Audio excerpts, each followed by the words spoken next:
Pemirsa, transportasi publik Transarbagita yang digalakkan pemerintah menjadi salah satu alternatif mengatasi kemacetan di Bali Selatan. Namun pelaksanaannya dinilai belum maksimal karena dari 17 koridor yang direncanakan hanya 3 koridor yang terrealisasi.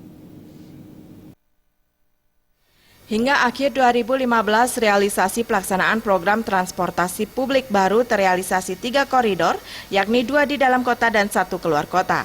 Bahkan yang terakhir pemerintah masih melaksanakan uji coba yakni Transarbagita melalui rute Terminal Persiapan Tabanan menuju Terminal Mengui dan Bandara. Namun di tengah gencarnya sosialisasi pemerintah untuk mengajak masyarakat naik transportasi publik tidak disertai dan tidak didukung dengan infrastrukturnya. Seperti halnya koridor kedua dalam kota yang menghubungkan kampus Udayana hingga Jimbaran tidak disertai dengan penyediaan jalur khusus maupun pasangan sistem kontrol traffic light yang mana mengedepankan bus Transarbagita di kawasan macet. Menyikapi hal ini, anggota Komisi 3 DPRD Bali Wayan Adnyana menilai, sebagus apapun program yang dibuat pemerintah namun jika tidak didukung komponen lain akan tidak maksimal hasilnya. Begitu pula dengan realisasi pengadaan bus Transarbagita Koridor 3 saat ini yang masih dalam koordinasi dengan pemerintah pusat.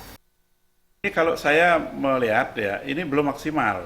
Kita bisa menarik perhatian masyarakat untuk bisa mengalihkan transportasinya nih dari kendaraan pribadi ke transport publik ini.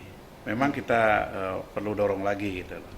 Kita perlu dorong lagi dengan tidak saja mempertahankan apa yang sudah kita berikan, justru dengan meningkatkan untuk mengalihkan daya tarik mereka supaya mereka lebih tertarik menggunakan transportasi. Trimaja dan Sufiatna, Bali.